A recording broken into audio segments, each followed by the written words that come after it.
Hi everyone, it's Miss Marrugi here, ready to read to you from our book, Maniac Magee by Jerry Spinelli. Now before I read to you, I want to review today's skill, and that is citing evidence. Now when we cite evidence, we use the words and inferences from the text to back up our answers to a question, and we use evidence to support our answer. Now we do this sometimes with sentence starters. We include sentence starters in our responses, and these are just 4 examples that we could use. And they include, on page blank is said, the author states, based on the text, and of course there's the classic for example. Good readers, such as good writers, always make sure to back up their answer with evidence from the text. So when you cite evidence, that's some of the ways that you could do that with our sentence starters. Now today I'm going to read to you chapters 17 to 21, and these are the vocabulary words as part of those chapters. The first word is gawked, and gawked means to stare. Next is glum, and that means gloomy or sad. Next we have eons, which is a very long time. Our next word is contortions, which are unnatural twists. And finally we've got snarling, which is a roar.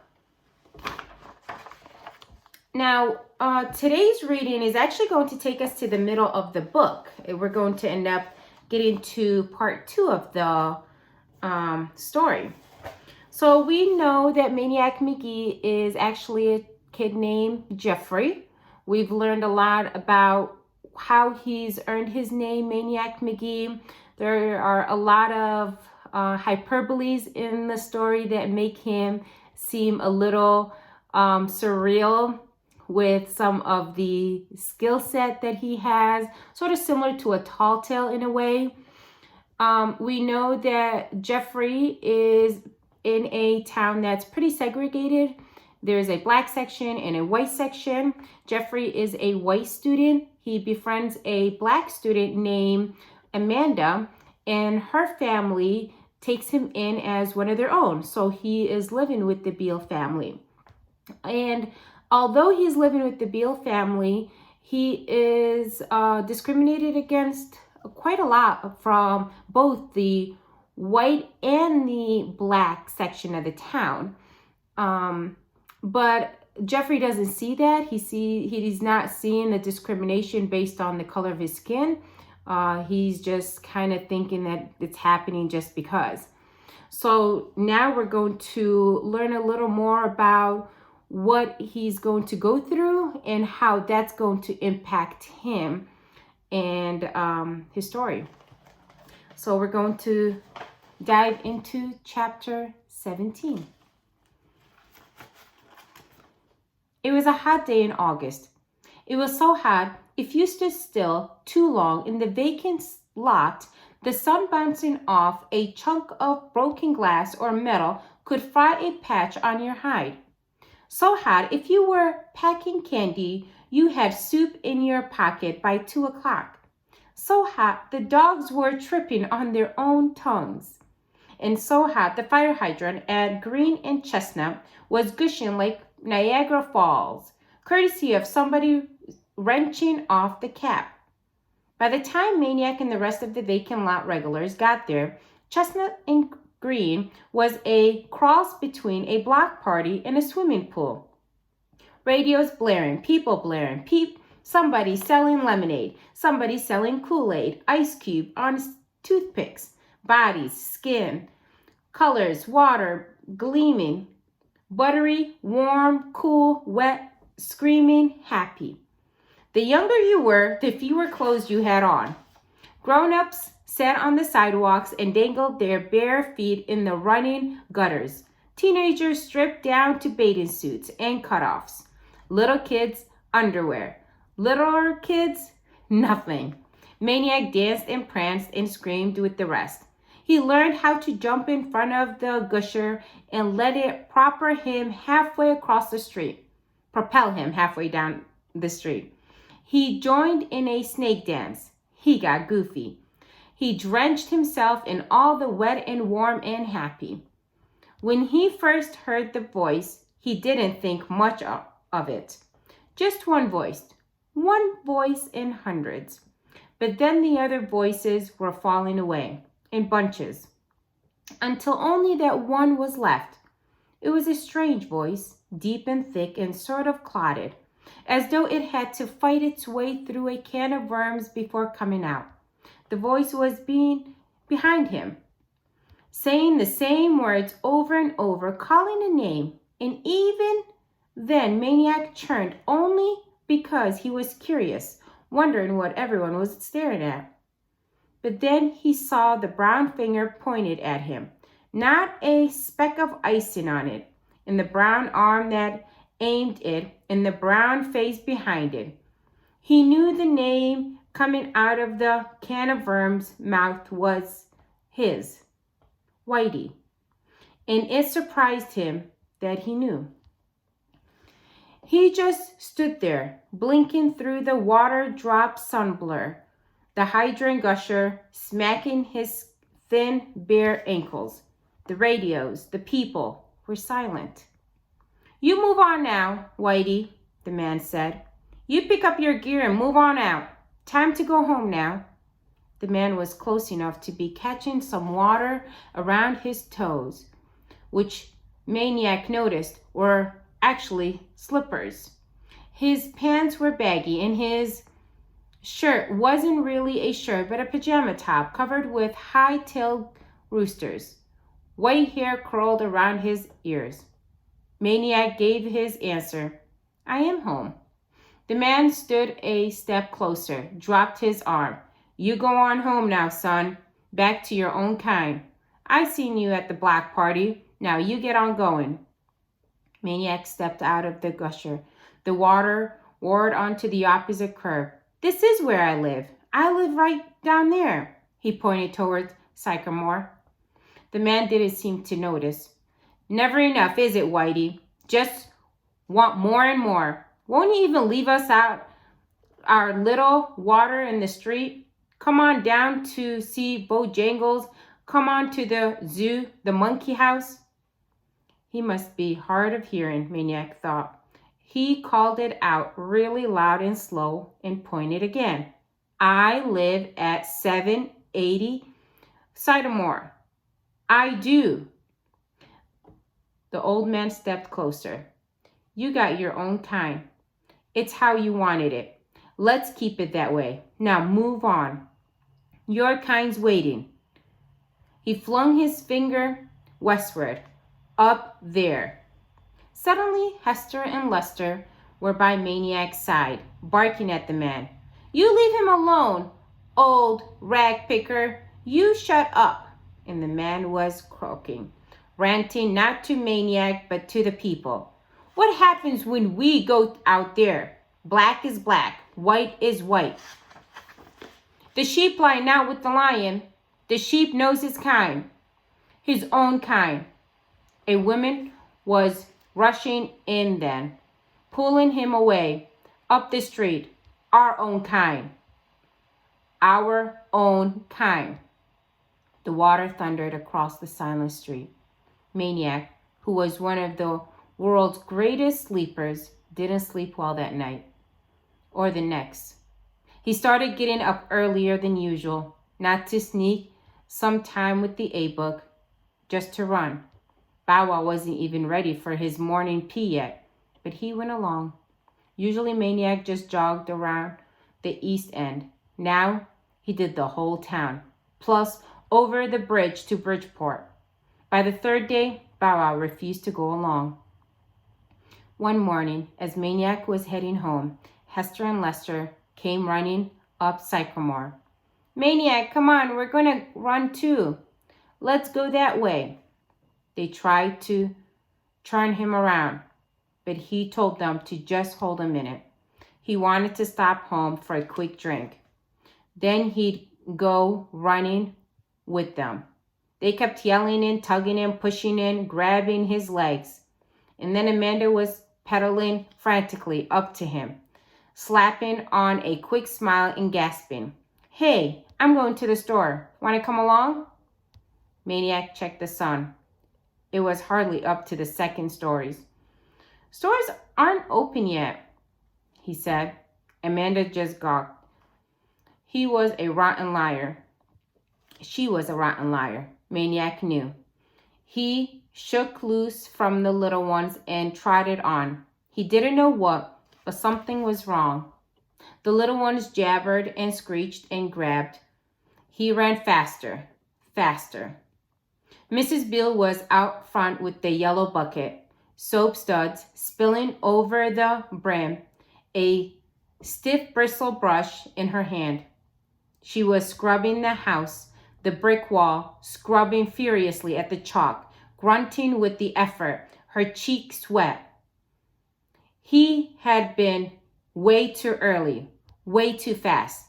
Only the F had been scrubbed away. The rest was quite easy to read. The tall yellow letters, the same color as the scrub bucket. And it's spelled fish belly go home. But the F, she scrubbed it off. Chapter 18. Amanda tried to reason with him. "You can't listen to that old coot. He's goofy. He's always saying stuff like that.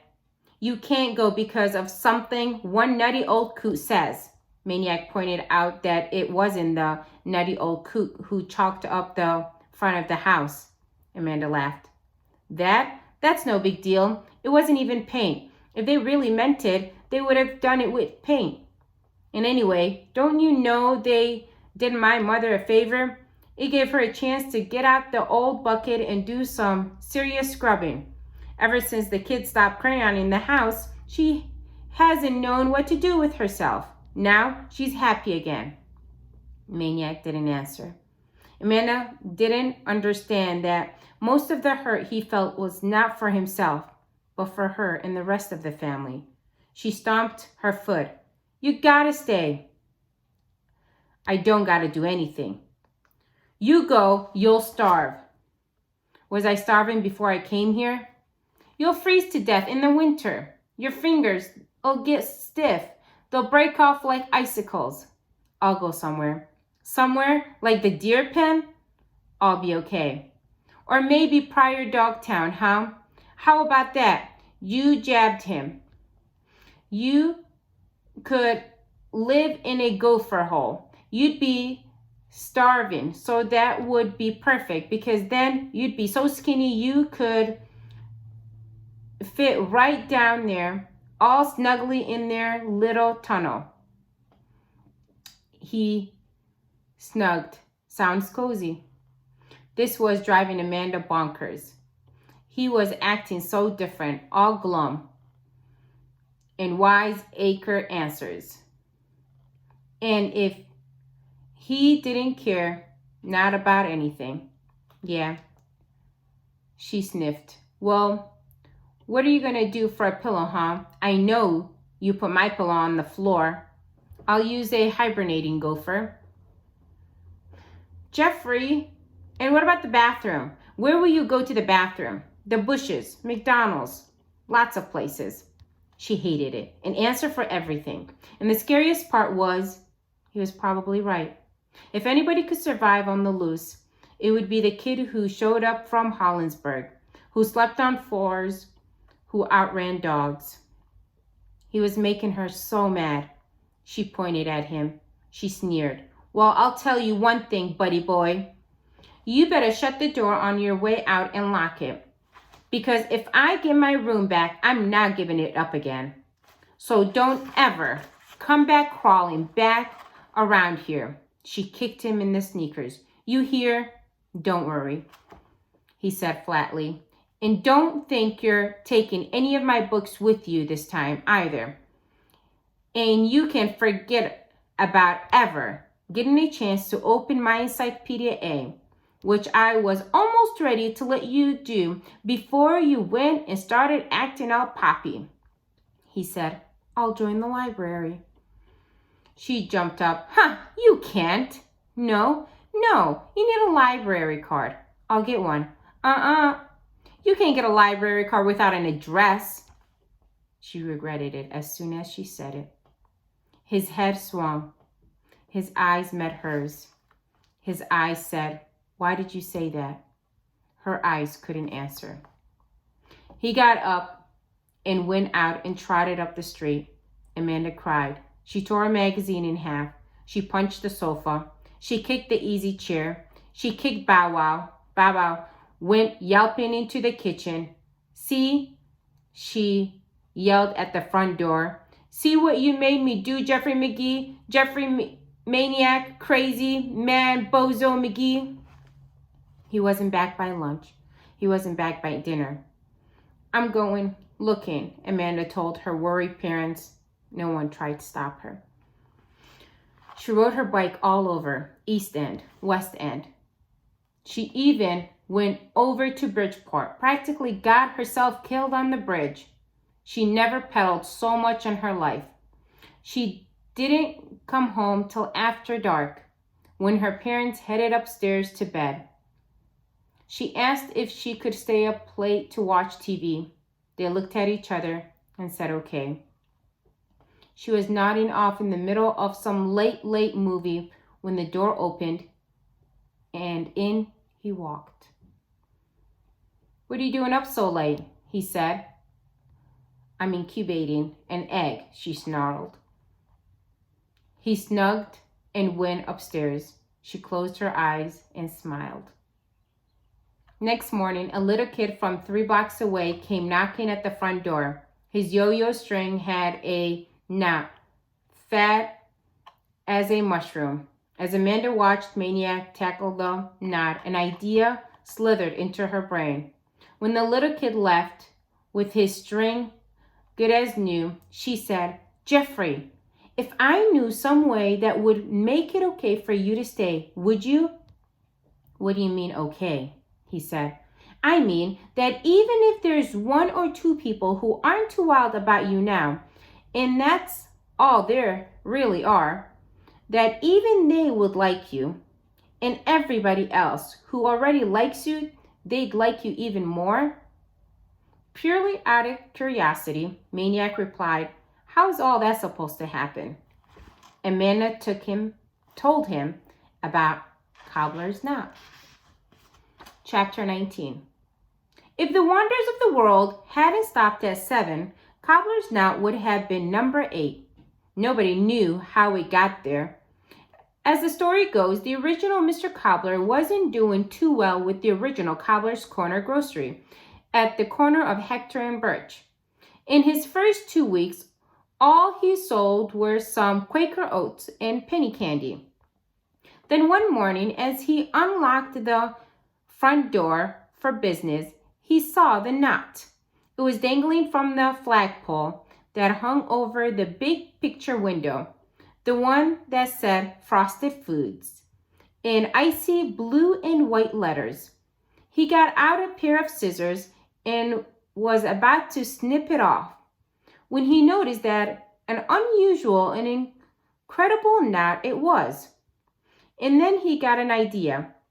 He could offer a pizza to anyone who untangled the knot, publicize it, call the newspaper, winner's picture on the front page, Cobbler's Corner in the background. Business would bloom.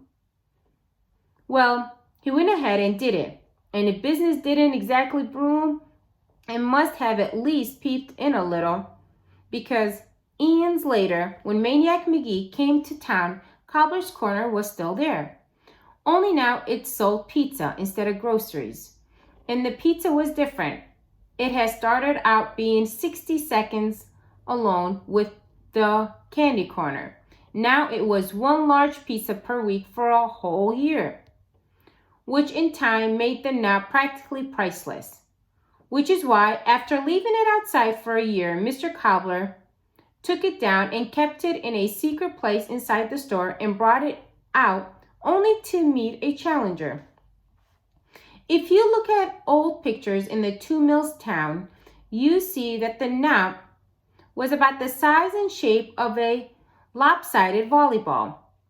It was made of string, but it had more contortions, ins and outs, twists and turns, and dips and doodles than the brain of Albert Einstein himself.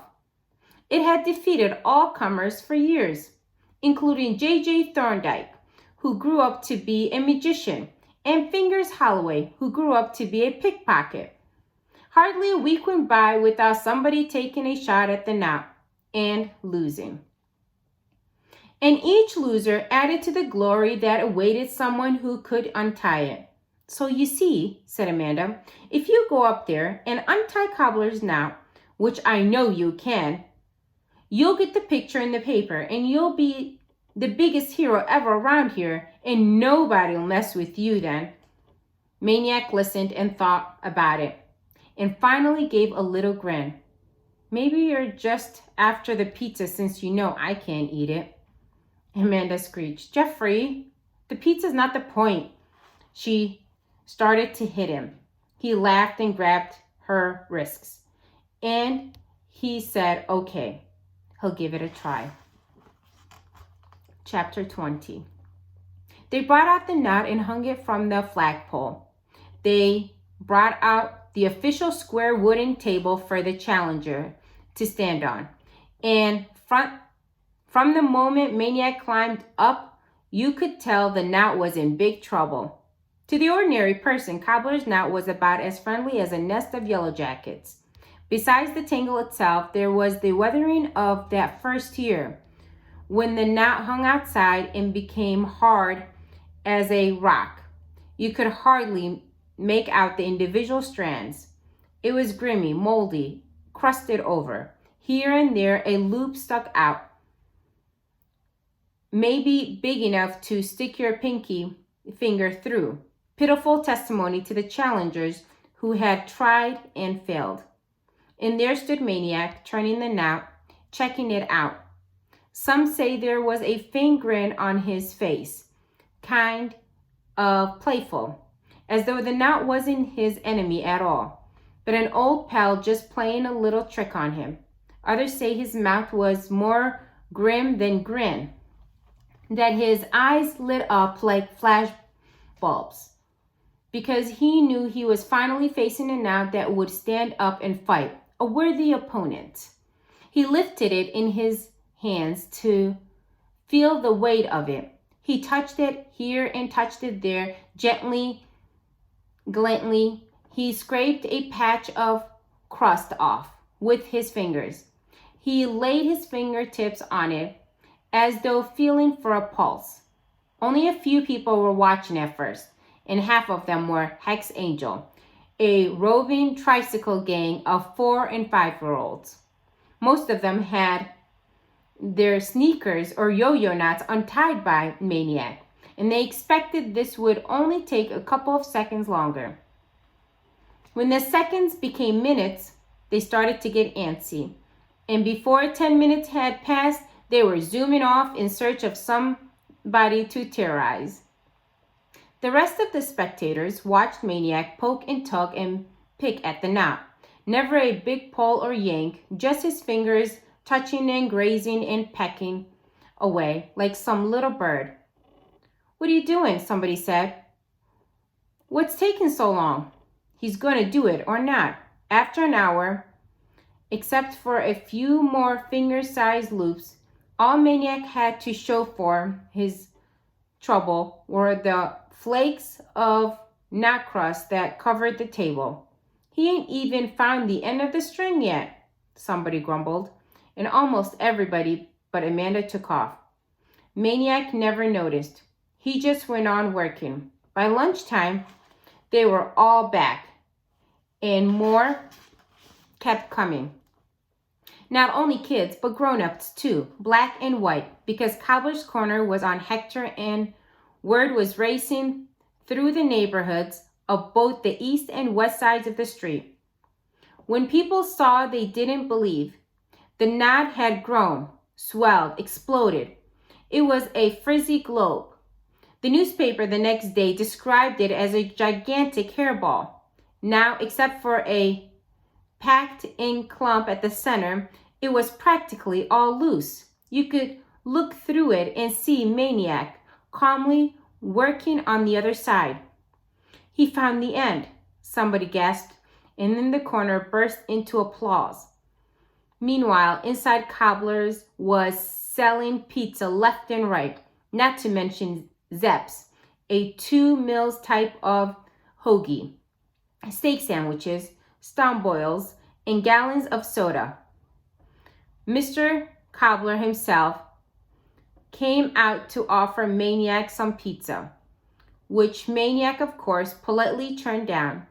He did accept an orange soda, though, and then a little kid whose sneaker laces Maniac had untied many a times handed up to him a 3-pack of tasty Kiki butterscotch Crimbits. After polishing out the Crimbits, Maniac did the last thing anybody expected. He lay down and took a nap right there on the table, the knot hanging above him like a small hairy planet. The mob buzzing all around him. Maniac knew what the rest of them didn't. The hardest part was yet to come. He had to find the right roots to untangle the mess, or it would just close up again like a rock and probably stay that way forever. He would need the touch of a surgeon, the alertness of an owl, the cunning of 3 foxes, and the foresight of a grand master in chess. To accomplish that, he needed to clear his head, to flush away all distractions, especially the memory of the butterscotch Crimbits, which had already hooked him. In exactly 15 minutes, he woke up and started back in. Like some fairy tale tailor, he traded the end through the maze, dipping and dawdling through the openings the way he squirted a football through a defense. As the long August afternoon boiled along, the exploded knot-haired ball would cave in here, cave in there. It got lumpy, out of shape, saggy. The Times photographer made starburst with his camera. The people munched on Cobbler's pizza and spilled across Hector from sidewalks to sidewalks and said, "Oh," and "ah." And then, around dinner time, a huge roar went up, a volcano of cheers. Cobbler's knot was dead, undone, gone. It was nothing but a string. Chapter 21. Buggles, cap guns, sirens, firecrackers, war whoops. Cobbler's Corner was a madhouse. Traffic had to beep an inch through the mop. Kids cried for autographs. Scraps of paper fluttered down in a shower of homemade confetti. A beaming Mr. Cobbler handed up a certificate to Maniac for the year's worth of large pizzas. Maniac accepted it and said his thanks. The undone knot lay in a coiled heap at Maniac's feet. Mr. Cobbler grabbed it. Already people were guessing how long it was. The yelling went on and on, the way yelling does, if only to hear itself. But one person wasn't yelling, Amanda Beale. She was holding one of the homemade confetti scraps, gaping at it. Then she was scrambling across the sidewalk, the street, shoving people's legs aside, grabbing more scraps, crying out, "Oh no, oh no." And then she was running. Maniac saw. He leaped from the table. He picked up a scrap. It was printing on it about Africa. There was printing on it about Africa. He picked up another. This one mentioned ants. Another, Aristotle. The Encyclopedia A. He followed the scrap paper trail up Hector and down Sycamore, all the way to the Beale's front steps. The only thing left of the book was the blue and red cover. It looked something like an empty, loose-leaf binder. Amanda was hunched over, rocking, squeezing it to her chest. "It was my fault," she sobbed. "I got careless. I left it in the living room. Anybody could look through the window and she clutched her eyes so tightly it was a wonder the tears got out. More than anything, Maniac wanted to hug Amanda and tell her it was okay. He wanted to go inside, be with his family, in his house, his room, behind his window. But that wasn't the right thing. The right thing was to make sure the Beales didn't get hurt anymore. He couldn't keep letting them pay for such a price for him. He turned and headed back to Sycamore. Maybe the man with the can of worms voice was right. Back to your own kind. Back to your own kind. He never got further west than the far curve of Hector Street because McNabb and the Cobras were there to meet him, grinning, leering, hissing. "Yo, baby, we hear you got a little pizza prize there. Come on back. We miss you. We've been waiting for you." So he turned and started walking north of Hector, right down the middle of the street, right down the invisible chalk line that divided the east end from west end. Cars beeped at him, drivers hollered, but he never flinched. The Cobras kept right along with him on their side of the street. So did a bunch of East Enders on their side. One of them was Mars Bar. Both sides were calling for him to come over. And then they were calling at each other, then yelling, then cursing. But nobody stepped off a curb. Everybody kept moving north, an ugly, snarling, black and white escort for the kid in the middle. And that's how it went, between the curves, smack dab down the center. Maniac Magee walked, not ran, down on out of town. And that takes us to the end of part 1. So I hope that you've enjoyed the reading. There is a lot to take in. This story includes quite a lot of discussion that I would have loved to have been able to do in the classroom with you, especially with the topic of race. So make sure you look through the comprehension questions that I include as part of this video so that way I hear your responses. I hope you're enjoying the story. I know I definitely am. And I will see you again tomorrow for more chapters from Maniac Magee. Have a good night.